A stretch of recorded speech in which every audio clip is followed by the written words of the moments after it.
사도행전 2장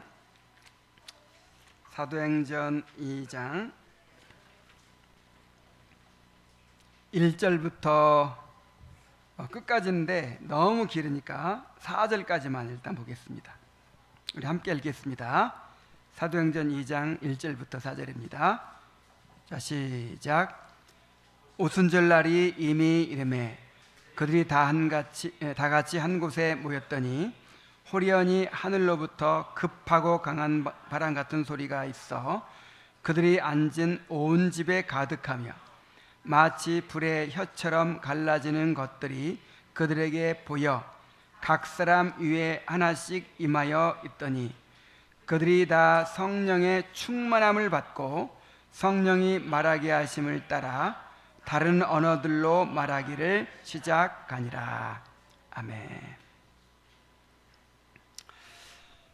그리스도께서 십자가에서 완성하신 구속은 성령의 역사를 통해서 택함받은 자들에게 효과적으로 적용이 됩니다. 거듭남도 회심도 모든 성화의 과정도 다 성령의 역사로 이루어집니다. 그리스도의 삶은 철저하게 영적인 삶이요 성령의 인도하심을 따라 사는 삶입니다. 그래서 이 시대를 성령의 시대라고도 하죠.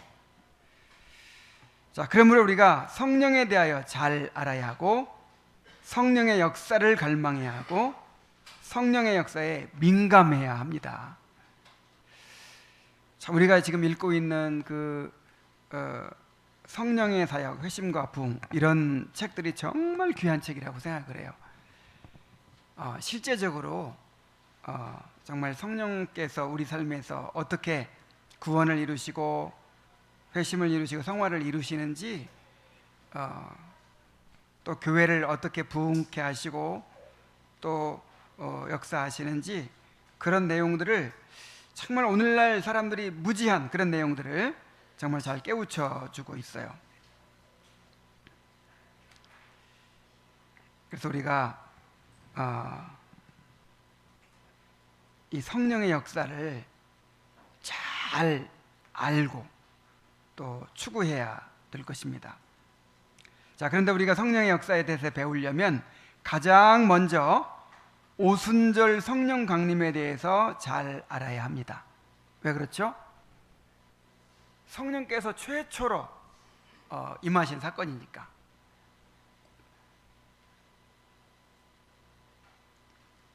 자, 오순절 성령 강림은 예수님이 구속을 완성하시고 승천하신 후 성령을 보내주심으로 신약교회가 탄생하게 된 구속사의 한 획을 긋는 사건입니다. 또한 성령께서 이루시는 하나의 부흥과 회심의 역사이기도 해요. 성령은 이러한 부흥과 회심의 역사를 계속해서 일으키심으로 택한 자들의 구원을 이루시고 교회를 완성하시는 것입니다. 자, 오순절 성령 강림의 구속사적인 의미와 함께 그때 일어났던 부흥과 회심의 역사를 살펴보도록 하겠습니다. 자, 오순절 성령 강림에 대해서 책에도 나오고 또 우리가 그동안 여러 차례 얘기했지만 이게 상당히 이해하기가 어렵고 정리하기 어려운 문제거든요. 다시 한번 간단하게 정리를 해보려고 해요. 자, 오순절 성령 강림의 의미. 오순절 성령 강림을 크게 두 가지 차원으로 이해할 수 있어요. 첫 번째로는 오순절 성령 강림은 구속사적인 사건이었어요. 무슨 사건? 구속사적인 사건. 자, 오순절 성령 강림은 그리스도께서 구속을 완성하신 결과로 성령을 부어주신 사건입니다. 사도행전 2장 33절을 다 같이 한번 읽어보겠습니다. 자, 시작. 하나님이 오른손으로 예수를 높이시매 그가 약속하신 성령을 아버지께 받아서 너희가 보고 듣는 이것을 부어주셨느니라. 자, 성령을 부어주신 이유가 뭐예요? 하나님이 오른손으로 예수를 높이시매 그랬잖아요. 예수가 높아진 결과로 성령을 부어주셨다는 거예요. 무슨 결과로? 예수님이 높아진 결과로. 여기서 예수님이 높아졌다는 것은 무슨 의미입니까? 구속을 완성하시고, 예수님은 자기를 낮추셔서 구속을 완성하셨죠. 자, 구속 완성하셨으니까 이제 제자리로 돌아가야죠. 그거를 승귀라고 해요. 승귀. 자, 구속을 이루시기 위해서 낮아지셨는데, 낮아지셔가지고 구속을 다 완성해 버리셨으니까 이제 다시 높아지셔야 되잖아요. 그래서 부활하고 승천하고 하나님 우편에 이제 앉으셨어요. 그래서 이제 무슨 일 구속사의 진행으로 볼 때 이제 뭐 할 차례죠? 십자가 지셨죠. 그다음에 부활하셨죠. 그다음에 승천하셔서 하나님 우편에 앉으셨단 말이에요. 그럼 이제 뭐 할 차례예요? 이 땅에서 낮아진 상태에서 이루신 구원을 이제 높아졌으니까, 이 높아졌다는 것은 하늘과 땅의 모든 권세를 이제 가지셨다는 거예요. 이제 하나님께서 그를 지극히 높이셔서 모든 이름에 뛰어나게 하시고, 모든 권세와 하늘과 땅의 모든 권세와 모든 나라들과 모든 것들을 다 그 앞에 복종케 하셨다 이거예요. 이제 예수님께서 구속을 완성하도록 그렇게 권한을 주시는 거죠. 높이신 겁니다. 그러면 예수님이 자기가 이제 이 땅에서 이루신 구속을 택한 자들에게 그 권한을 가지고, 권세를 가지고 적용하는 거잖아요. 그 일이 남았어요. 그 일이 지금 그 일을 하고 계세요, 하늘에서. 근데 그 일을 무엇을 통해 하십니까? 성령을 부어주심으로 하신단 말이에요.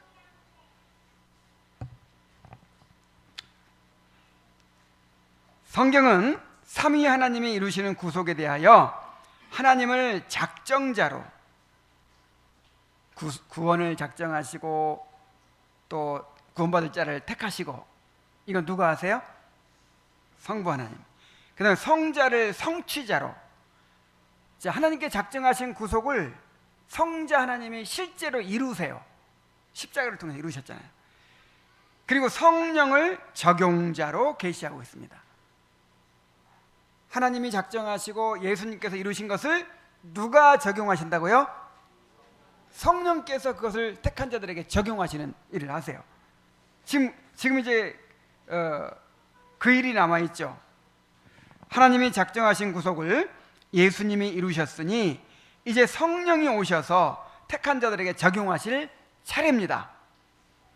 그래서 구속을 완성하시고 승천하여 하나님 우편에 앉으신 예수님이 약속대로 성령을 보내주신 것입니다. 그래서 오순절은 성령께서 드디어 예수님께서 이루신 구속을 이제 택한 자들에게 적용하시기 위해서 성령께서 이 땅에 최초로 임하신 사건이에요. 자, 이렇게 얘기하면 그럼 그전에는 성령이 안 계셨단 말인가? 그럼 구약 시대에는 그럼 성령이 없었다는 말인가? 이런 의문이 생기잖아요. 또 실제로 그렇게 말하고도 있어요. 요한복음 7장 39절에 보면 이는 그를 믿는 자들이 받을 성령을 가리켜 말씀하신 것이라. 예수께서 아직 영광을 받지 않으셨으므로 성령이 아직 그들에게 계시지 아니하더라. 자, 제자들에게 성령이 계셨어요, 안 계셨어요? 자, 안 계셨다고 하잖아요.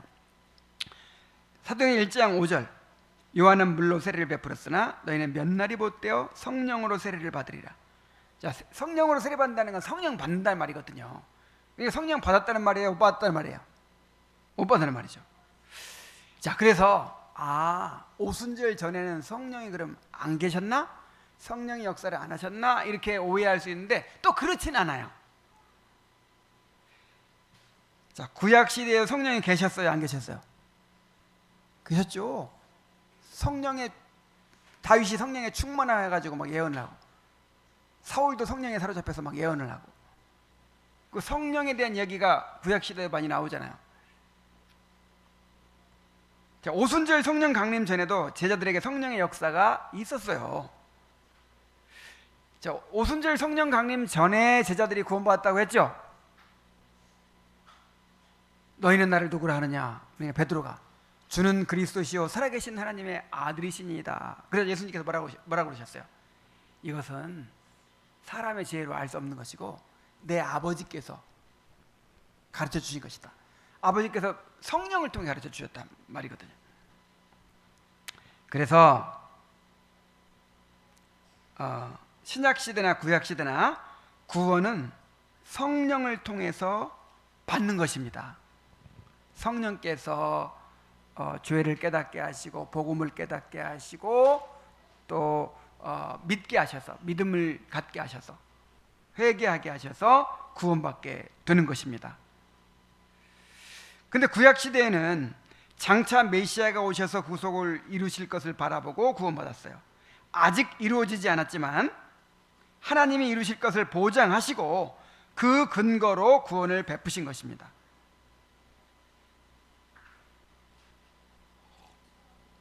그러니까 신약시대에는 이미 구속을 이루신 것을 근거로 우리가 구원받지만 구약시대에는 구속이 이루어지지 않았는데 예수님 오시지도 않았는데 앞으로 오셔서 이루실 그 구속을 하나님이 보장하시고 그것을 근거로 구원이 이루어지는 거예요.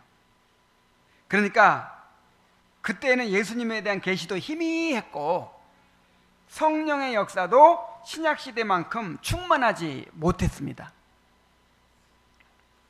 자, 그렇겠죠? 그리고 지극히 소수만 성령을 받고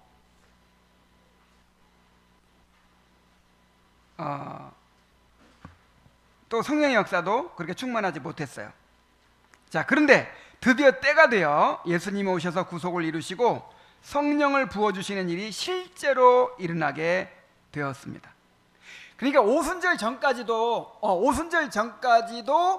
전에도 성령의 역사는 했지만 그때는 일종의 가불이에요. 가불. 월급 타기 전에도 요즘에는 가불이라는 거 없죠. 옛날에는 가불이 많았어요.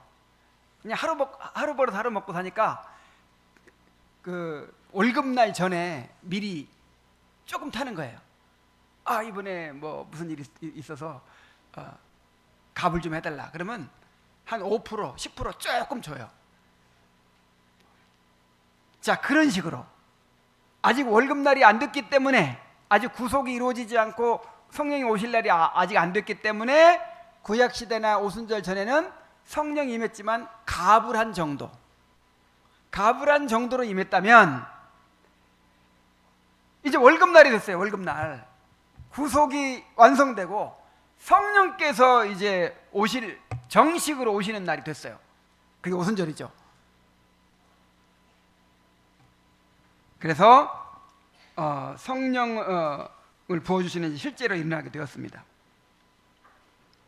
그래서 제자들을 보면 알아요. 제자들이 오순절 전에도 구원받았죠. 그런데 오순절 전과 오순절 성령 받은 후와는 같아요, 달라요? 엄청나게 다르잖아요. 그러니까 성령의 능력이 엄청나게 제자들에게 충만해진 것입니다.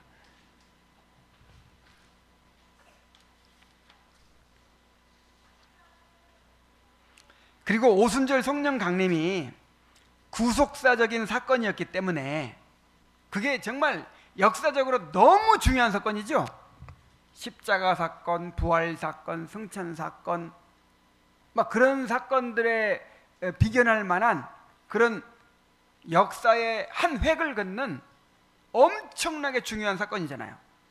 그래서 하나님이 표적을 나타내 주셔요. 표적. 신비한 은사와 이적들을 나타내 주셨어요. 이게 지금 하나님께서 이루시는 구속사에 이게 엄청난 사건이다. 이게 신약교회가 탄생하는 사건이다. 성령께서 드디어 약속대로 임하시는 사건이다. 이거를 눈에 띄게 보여주고자 하셨어요. 그래서 성령은 원래 보이지 않는 분인데 불의 혀같이 갈라지는 그 모양으로 사람들은 막 각자 머리 위에 이렇게 임했잖아요. 그리고 급하고 강한 막 바람 같은 소리가 막 이렇게 들리게 되고, 또 어떤 일이 있었나요? 방언을 하잖아요. 방언. 이 방언은 요즘 하는 뭐 샬라샬라 그런 방언 아니고 외국어예요. 외국어. 나는 우리말로 하는데 듣는 사람들이 다 외국어로 알아듣는 이런 방언의 은사들이 막 나타났어요. 자, 요엘서 2장 28절로 30절에 그렇게 예언이 되어 있습니다. 그 후에 내가 내 영을 만민에게 부어주리니 너희 자녀들이 장래일을 말할 것이며 너희 늙은이들은 꿈을 꾸며 너희 젊은이는 이상을 볼 것이며 그때 내가 또 내 영을 남종과 여종에게 부어줄 것이며 내가 이적을 하늘과 땅에 베풀리니 곧 피와 불과 연기 기둥이라. 자, 성령을 부어주시는데 이런 신비한 은사들이 막 나타나게 될 것이다. 이렇게 예언이 되어 있어요. 그리고 마가복음 16장 19절 20절에 보면 주 예수께서 말씀을 마치신 후에 하늘로 올려지사 하나님 우편에 앉으시니라. 제자들이 나가 두루 전파할세 주께서 함께 역사사 그 따르는 표적으로 말씀을 확실히 증언하시니라 그랬어요. 자, 표적이 뭔지 설명을 들었었죠. 세메이온이라고 해서 이것이 하나님께서 이루시는 구원의 역사다, 하나님께서 이루시는 어떤 구속사적인 사건이다라는 것을 또 이 전하는 메시지가 하나님께로부터 온 것이다라는 것을 드러내는 기적, 어떤 사인으로서 드러내는 기적, 이거를 표적이라고 한다고 했죠. 표적. 그러니까 예수님께서 행하신 표적 다 무슨 의미예요? 그게 하나님 나라가 임했다, 이분이 메시아다라는 것을 증거하는 기적이었어요. 사도들이 행한 표적도 마찬가지예요. 그냥 병자가 너무 불쌍하니까 고쳐줘야겠다, 이게 아니에요. 그러면 베데스다 연못가에 가가지고 거기 있는 사람 다 고치지, 한 사람 딱 고치고 그냥 가시잖아요. 뭐 불쌍해서 고쳐준 거 아니에요. 그냥 모든 병자 고치려고 한 게 아니고 무엇으로? 표적이래요. 표적.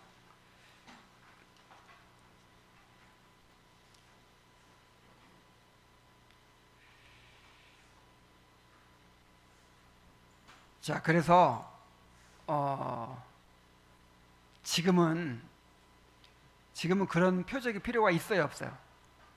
이미 그 표적에 의해서 이미 증거가 됐어요. 예수님이 메시아인 것이 증거가 됐고, 사도들이 전한 복음이, 사도들이 기록한 이 성경이 하나님의 말씀인 것이 이미 명백해졌어요. 이제 더 이상 표적이 필요 없어요. 그리고 신비한 은사와 이적들은 구속사 성취의 표적으로뿐만이 아니라 당시의 특별한 상황을 위한 것이기도 합니다. 그러니까 당시 사도들의 시대와 우리 지금 시대는 달라요. 자, 사도들의 시대는 성경 계시가 완성되지 않았어요. 자, 신약 성경이 없었죠. 그때는 성경이 없어요. 성경이 없고 대신 직접 계시가 와요. 사도들이나 선지자들이 있어가지고 직접 계시를 받아서 전해요. 자, 그런 시대예요, 그때는. 그리고 그때는 교회가 아직 성립되지 않았어요. 교회가 완전히 성립되지 않았어요. 교회 질서가 딱 세워지지 않았어요. 사도들이 교회의 기초를 놓는 시대였어요. 그래서 하나님은 표적을 통해서 사도들의 증거를 확증해 주신 것입니다. 자, 그래서 구속사적인 사건으로서의 오순절 성령 강림은 반복되지 않습니다. 자, 이것은 구속사의 한 과정으로서 있었던 사건이니까 이런 오순절 성령 강림 사건이 또 있을 수가 있어요, 없어요? 없단 말이에요. 십자가가 또 있어야 됩니까? 부활이 또 있어야 됩니까? 아니죠. 그런 것처럼 이 오순절 성령 강림 사건도 단회적인 거예요. 다시 있지 않습니다. 자, 20세기 초에 시작된 오순절 운동이라는 게 있어요. 그 오순절 운동에 의해서 생겨난 교파 중에 하나가 순복음교회죠. 자, 오순절 운동이라는 게 뭐냐면 그 오순절 성령 강림과 같은 사건이 오늘날에도 계속되어야 한다 하는 게 오순절 운동이에요. 그래서 방언과 같은 신비한 은사들과 이적들이 지금도 똑같이 그때처럼 일어나야 된다라고 믿는 것입니다. 그게 무슨 운동? 오순절 운동. 야, 근데 이 오순절 운동이요, 이게 20세기 초에 일어났거든요. 1901년인가 막 이렇게 이때 이제 오순절 운동이 일어났는데, 그 오순절 운동이 그냥 전 세계를 다 뒤엎어 버렸어요. 뭐 교파를 막론하고, 처음에 이게 이제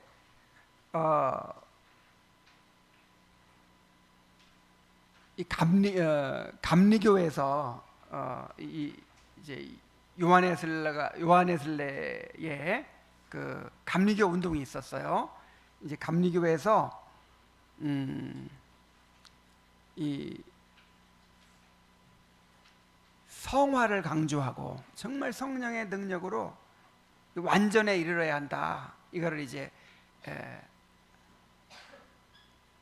강조를 했어요. 근데 여기서 더 발전해 가지고 성결교가 나와요. 성결교회는 뭐냐면, 그 요한웨슬레는 그래도 이렇게 막 획기적인, 구원받고 난 후에 막 획기적인 또 성령의 어떤 막 그 체험을, 성령 체험이 있어야만 된다, 꼭 이렇게 주장하진 않았거든요. 점진적으로 그렇게 성화를 이루어서 완전에 이르러야 한다, 이렇게 이제 주장을 했는데, 거기에 영향을 받은 이 성결교회는 한 걸음 더 나가가지고 구원받은 후에 제2의 축복, 성령 세례, 그걸 성령 세례라고 불렀어요. 성령 세례를 받음으로 이 육신을 극복해야 된다, 그렇게 이제 주장을 했어요. 그래서 성결교회 그 교리가 뭐냐면,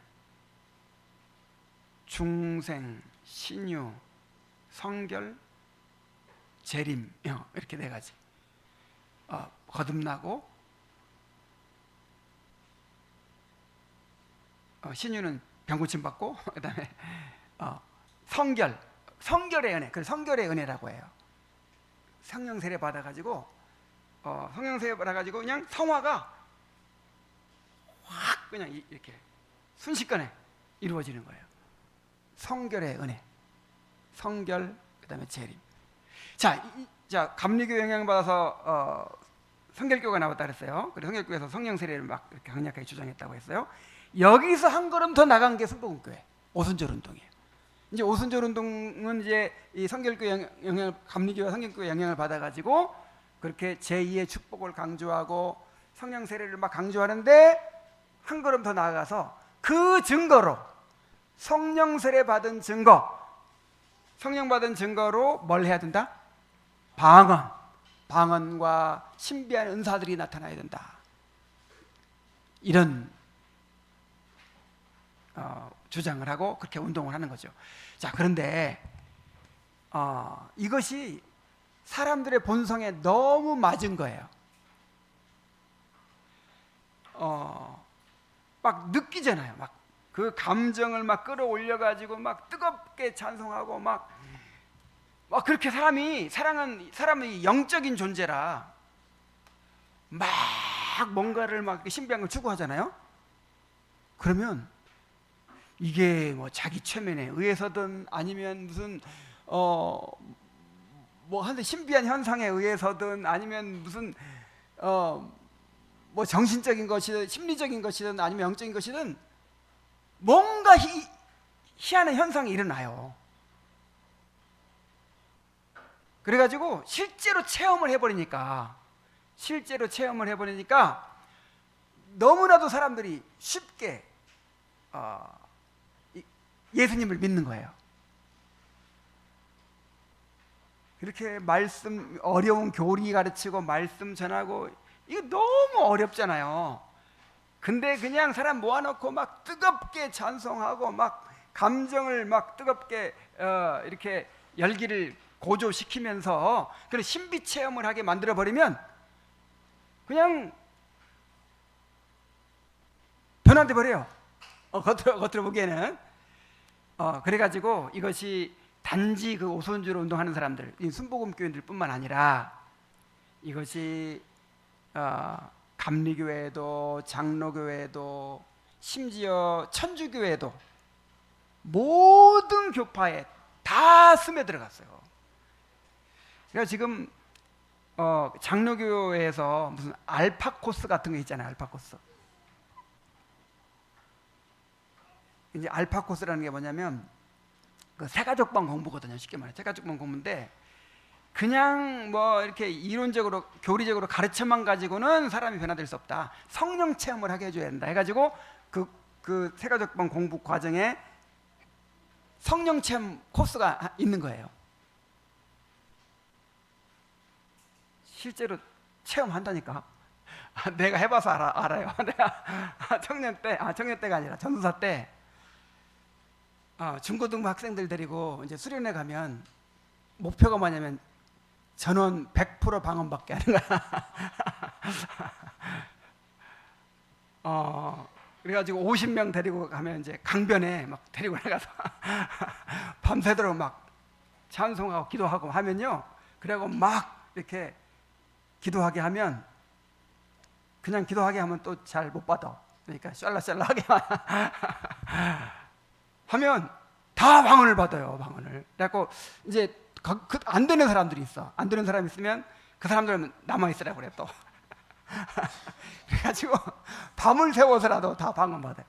그러니까 이게 자 이렇게 뭔가를 막 느끼고 체험하고 자 그러면 더 쉽게 예수님을 믿게 되는 것처럼 되니까 이 오순절 운동이 이제 심지어 천주교에서도 그렇게 막 와 방언하고 막 신비 체험하고 하는 게 있어요. 자, 내가 무슨 얘기 하려고 지금 여기까지 했어요? 구속사적인 사건으로서의 오순절 성령 강림은 반복되지 않는다. 근데 그걸 계속 반복된다고 주장하는 사람들이 오순절 운동이라고 하고 그 오순절 운동이 지금 다 휩쓸고 있다. 그랬죠?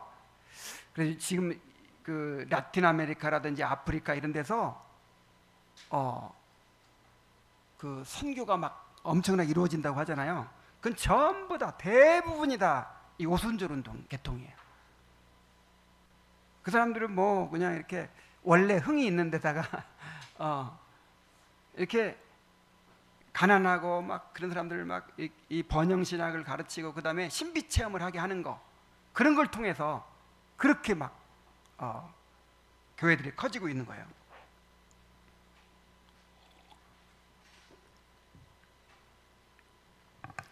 자 다시 말씀드리지만 구속사적인 사건으로서의 오순절 성령 강림은 단회적인 사건이었으며 그 표적으로 나타났던 신비한 은사와 이적들도 또 사도의 직분도 일시적인 것이었습니다. 자, 오늘날에는 있어요, 없어요? 없어요. 오늘날도 기도응답으로 하나님의 뜻에 따라서 기적을 일으켜 주실 수 있어요. 오늘날도 나 기적이 있다고 믿어요. 그렇지만 그 사도들 시대와 같은 어떤 한 사람에게 무슨 병 고치는 은사가 있고 무슨 은사가 있어가지고 그냥 손만 얹으면 낫고 이런 신비한 은사와 그런 것들은 이적들은 이제 없습니다. 일시적인 것이었어요. 자, 그래서 구속사적인 사건으로서의 오순절 성령 강림은 반복되지 않는다 하는 거예요. 자, 그런데 오순절 성령 강림은 성령께서 이루시는 놀라운 부흥과 회심의 사건이기도 했어요. 자, 그때 오순절 성령 강림 때 놀라운 부흥이 일어나고 수많은 사람들이 회심하게 되었습니다. 사도행전 2장 40절 41절에 오면 또 여러 말로 확증하며 권하여 이르되 너희가 이 패역한 세대에서 구원을 받으라 하니 그 말을 받는 사람들은 세례를 받으매 이날의 신도의 수가 몇 명? 3천이나 더하더라.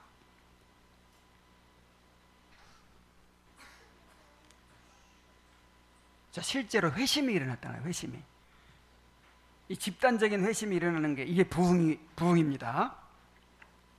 자, 부흥과 회심이 일어난 거예요. 자, 오순절 성령 강림 사건은 부흥과 회심을 일으키시는 하나님의 통상적 방법과 과정을 잘 보여줍니다.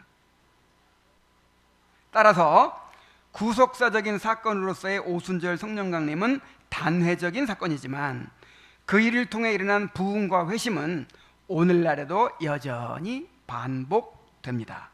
자, 39절에 보면 이 약속은 너희와 너희 자녀와 모든 먼 데 사람 곧 주 우리 하나님이 얼마든지 부르시는 자들에게 하신 것이라 하고.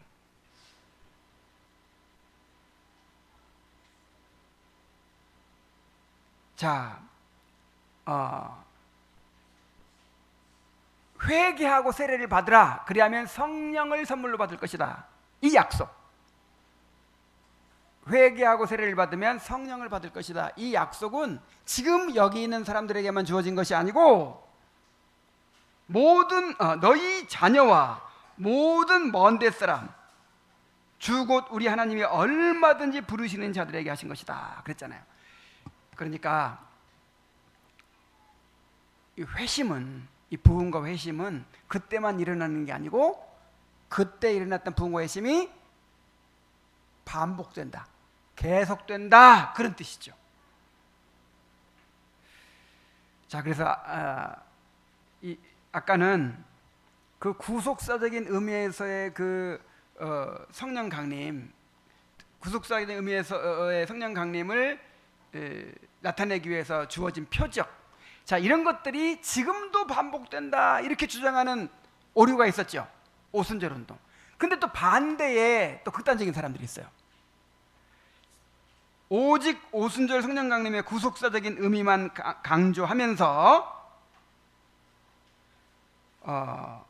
오늘날도 여전히 일어날 수 있는 부흥과 회심의 역사를 간과하는 것입니다. 그래서 부흥을 믿지 않아요.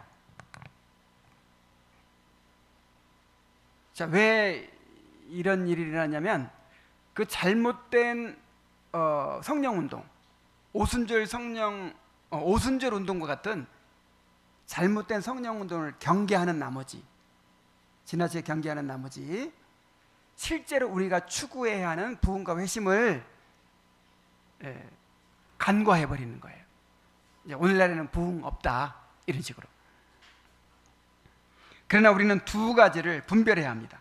오순절 성령 강림 사건에서 두 가지를 분별해야 돼요.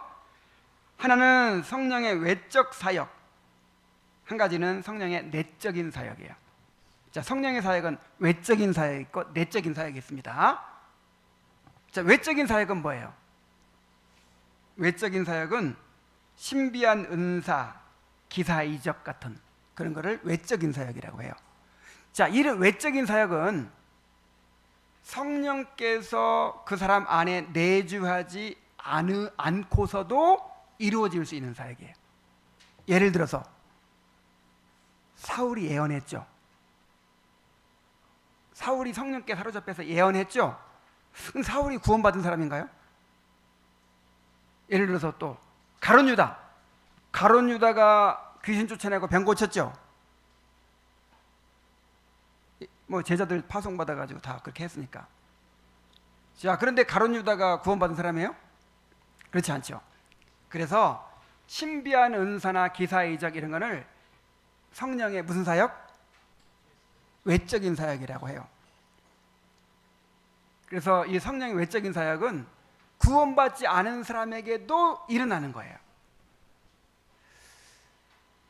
그래서 뭐 설령 그 성령의 막 신비한 막 기적들이 많이 일어났다고 쳐도 그것을 경험했다고 해서 그 사람이 구원받은 사람이라고 확신할 수 없는 거예요. 그건 외적 사역이니까. 외적 사역. 아, 내가 기적적으로 병 고침 받았습니다. 기적적으로 병 고침 받았어요. 이게 외적 사역이에요, 내적 사역이에요? 외적 사역이에요. 이것만 가지고는 내가 구원을 보장할 수 없어요. 아무리 큰 기적을 경험했어도 아, 내가 환상을 봤습니다. 이것도 외적 사역. 자, 그럼 내적 사역은 뭐예요? 내적 사역은 성령께서 우리 안에 들어오셔서 우리 안에서 거듭나게 하시고 또 회심하게 하시고 성화를 이루시는, 자, 이런 것을 내적 사역이라고 합니다. 그래서 자, 이 외적 사역, 내적 사역으로 설명하자면 오순절 성령 강림에서 그 외적 사역은 반복되지 않아요. 일시적인 거라고 그랬죠. 일시적이고 단회적인 것이었어요.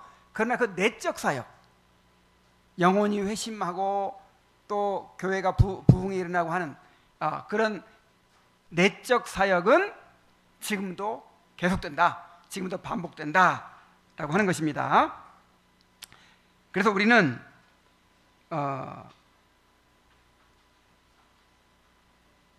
그런 내적 사역을 갈망하는 거죠. 우리가 성령을 구하고 또 갈망하고 막, 자, 이런 것은 우리가 무슨 뭐 성령을 통해서 신비한 뭐 은사를 경험하고자 하는 게 아니죠. 무슨 기적을 경험하고자 하는 게 아니죠. 내적 사역, 성령을 통해서 영혼이 거듭나고 회심하게 되는, 우리의 성화가 이루어지게 되는, 자, 이거를 우리가 갈망하고 구하는 것입니다.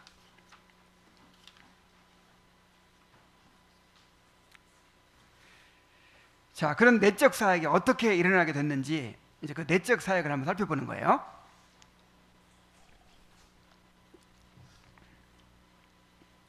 오순절 성령 강림은 오늘은 두 가지만 더 얘기하려고 하는데, 그 성령께서 이루시는 내적 사역은 어느 시대나 똑같아요. 하나님께 사용하시는 통상적인 방법이 있습니다. 그게 바로 은혜의 수단이죠. 말씀과 기도죠. 오순절 성령 강림은 마음을 같이하여 기도한 후에 일어났어요. 예수님이 승천하신 후에 120명의 제자들이 마가의 다락방에 모여 함께 기도했습니다. 사도행 1장 12절로 14절에 오면 제자들이 감람원이라는 산으로부터 예루살렘에 돌아오니 이 산은 예루살렘에서 가까워 안식일에 가기 알맞은 길이라.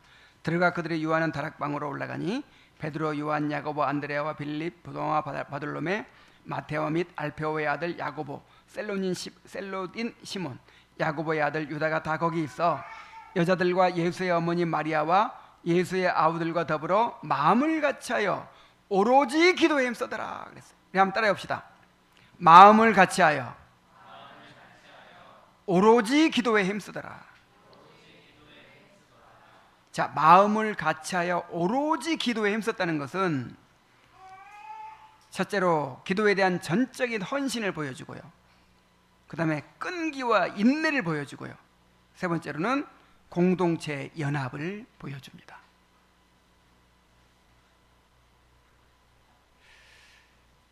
이 공동체가 정말 마음을 같이 해서, 정말 마음을 같이 해가지고 정말 끈질기게 인내하면서 그렇게 헌신적으로 구했어요. 자, 그들이 왜 그토록 기도에 힘썼을까요? 주님께서 그렇게 명하셨어요. 그렇게 하라고. 누가복음 11장 9절로 13절, 구하라 그러면 너희에게 주실 것이요, 찾으라 그러면 찾아낼 것이요, 문을 두드리라 그러면 너희에게 열릴 것이니 구하는 이마다 받을 것이요, 찾는 이는 찾아낼 것이요, 두드리는 이에게는 열릴 것이니라. 자, 구하는 건 뭐고 찾는 건 뭐고 두드리는 것은 뭘까요? 자, 이런 경우에 구하는 거 뭐고 찾는 거 뭐고 두드리는 거 이거 따로따로 해석할 것이 아니고 이거를 반복법으로 봐야 되는 거예요. 강조법으로 강조. 그러니까 대충 기도해라 그게 아니죠. 그냥 간절히 매달려 기도해라 그 뜻이에요. 구하고 찾고 두드리라 이 말은 간절히 구하라는 뜻이에요.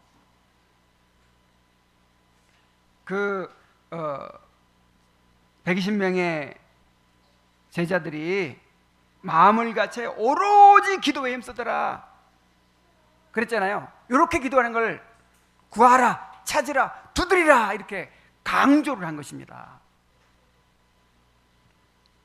너희 중에 아버지 된 자로서 누가 아들이 생선을 달라 하는데 생선 대신에 뱀을 주며 알을 달라 하는데 전갈을 주겠느냐. 너희가 악할지라도 좋은 것을 자식에게 줄 줄 알거든 하물며 너희 하늘 아버지께서 구하는 자에게 성령을 주시지 않겠느냐. 자, 구하면 주실 거다. 그러니까 구해라. 너희가 얻지 못하면 구하지 아니하며 그랬어요. 자, 구하지 않는다는 건 무슨 뜻이에요? 성령을 구하지 않는다는 건 무슨 뜻이에요? 뭘 필요성을 못 느끼고 우리 자신의 부패함과 연약함을 처절하게 깨닫지 못했다는 증거예요. 인정하지 않는다는 증거예요. 그래서 살만하다는 증거예요. 성령 없어도 살만합니다. 우리 교회에 그냥 이렇게 굴러갈 수도 있습니다. 성령 안 주셔도 그냥 성경 공부 통해서 그냥 뭐 교제 모임 통해서 사람들 붙들어 둘 수 있고 우리 아이들 붙들어 둘 수 있습니다. 그런 뜻이에요.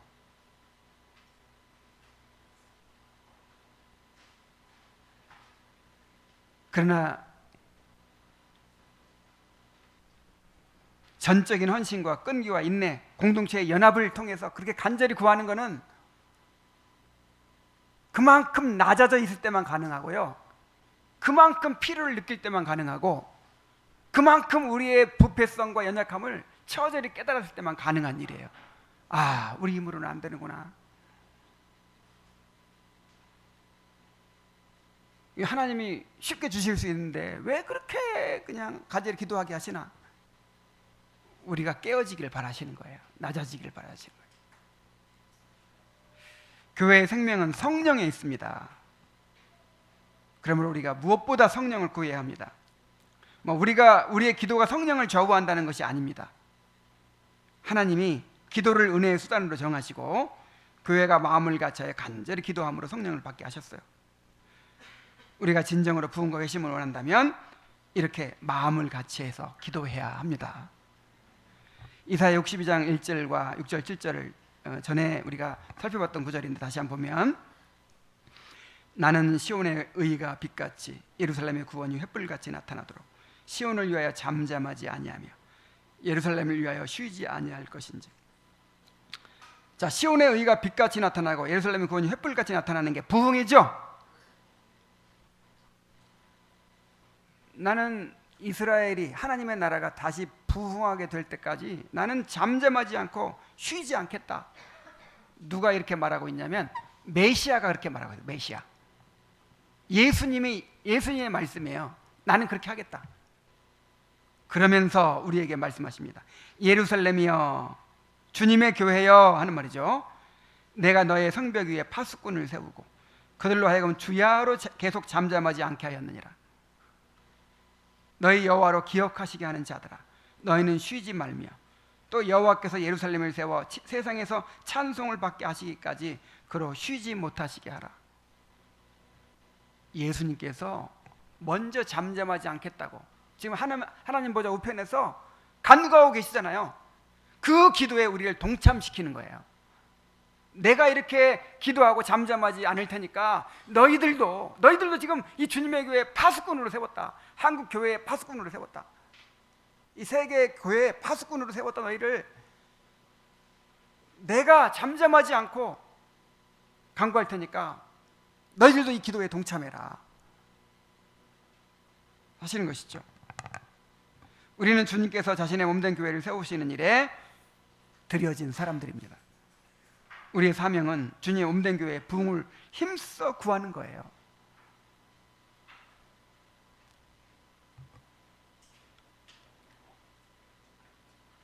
자, 무엇을 통해서 부흥이 일어났어요? 기도를 통해서. 정말 필요성을 느낀다면 기도합시다. 마음을 같이 해서 전심으로 기도합시다. 자, 그리고 오순절의 부흥과 회심은 말씀을 통해서 일어났어요. 당시 신비한 은사와 이적 같은 성령의 외적 사역이 강력한 예비적 수단이 되었죠.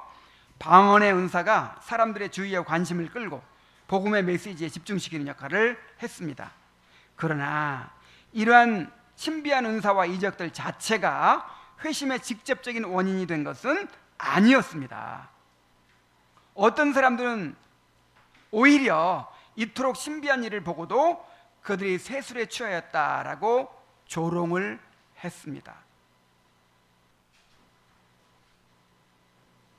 그래서 우리가 막 신비한 체험을 하면 예수를 믿기 쉽겠다 이렇게 생각하는데 절대 그렇지 않아요. 그러면 광야 이스라엘 백성들은 다 구원받았어야 돼요. 예수님을 따라다니는 사람들은 다 구원받았어야 돼요.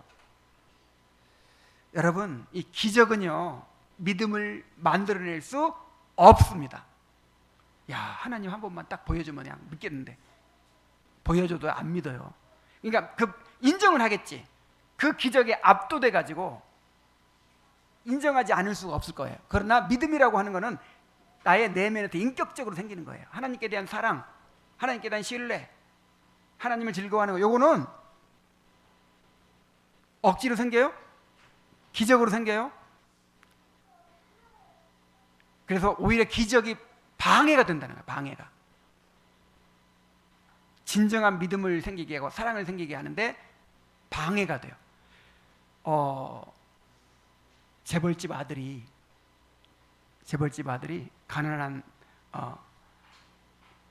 여자를 이렇게 이제 사랑해서 구애를 하는데 뭐가 방해가 될까요? 돈이 방해가 돼요.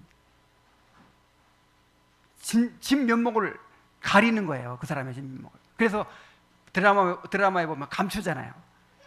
자기가 평사원인 것처럼 감추잖아요. 그래서 기적이 나타난다고 예수 잘 믿을 수 있는 게 아니에요. 믿음은 어떻게 생겨요? 들음에서 나요. 회심의 직접적이고 즉각적인 수단은 성령께서 마음과 양심에 적용하시는 복음 진리의 설교에 있었습니다. 베드로는 구약성을 인용하여 성령 강림의 의미를 전했습니다. 예수님이 구속을 완성하심으로 성령이 오신 것이었습니다. 그래서 예수님이 구속을 완성하심으로 성령이 오신 거다 지금. 그리고 또 그는 예수 그리스도의 십자가와 부활을 통해 예수 그리스도께서 십자가와 부활을 통해 주와 그리스도가 되셨음을 선포했습니다. 그분이 메시아이시다. 또한 그들의 죄를 지적하며 회개를 촉구했습니다. 그리고 성령께서 베드로가 전하는 메시지에 역사하심으로 사람들이 마음의 찔림을 받아 회개하게 되었습니다. 그리하여 그날에 회심한 사람들이 3,000명이나 되었습니다. 그리하여 이 놀라운 부흥을 통해서 신약교회가 탄생하게 되었습니다.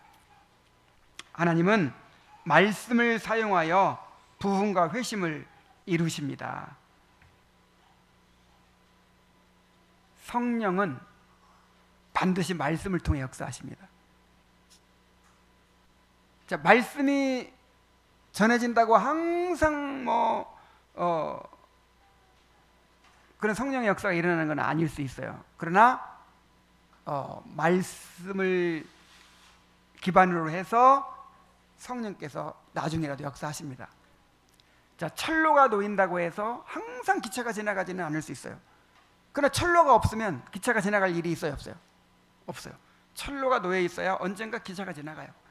그래서 우리는 열심히 철로를 깔아야 돼요. 기차가 지나가도록.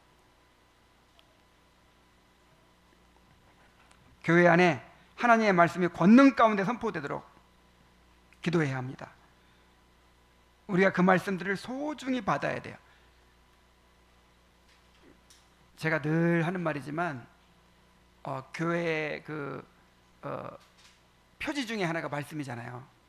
근데 그 표지를 얘기할 때 목사 혼자만 말씀 막 전한다고 그게 표지가 아닌 거예요. 그 말씀을 받는 하나님의 백성들이 있어야 되는 것이죠. 그 하나님의 백성들이 있어야 또 말씀이 선포될 수 있는 거예요. 그래서 이 교회에서 말씀이 선포되게 하는 것은 목사 혼자서 하는 것이 아니고 함께 하는 거예요. 함께.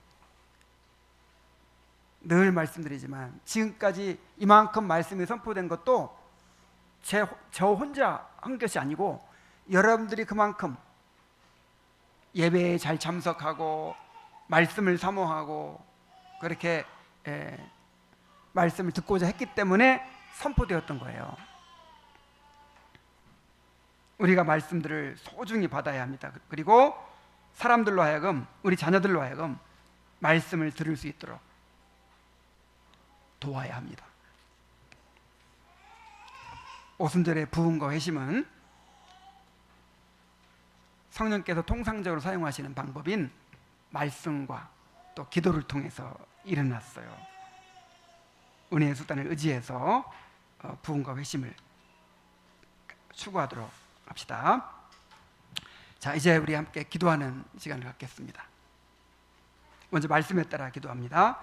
우리에게도 오순절과 같은 부흥과 회심의 역사가 일어나게 해달라고, 또 자매교회들, 한국과 세계 개혁교회들에게 부흥을 주시도록, 온 교회가 부흥과 회심을 위해 마음을 같이 기도하게 되도록, 이게 중요해요. 그런데 예배와 말씀을 위해 기도합시다.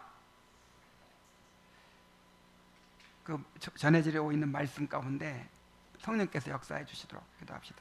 그리고 성도들을 위해 기도합시다. 자, 우리 회심을 위해 기도해야 되겠어요.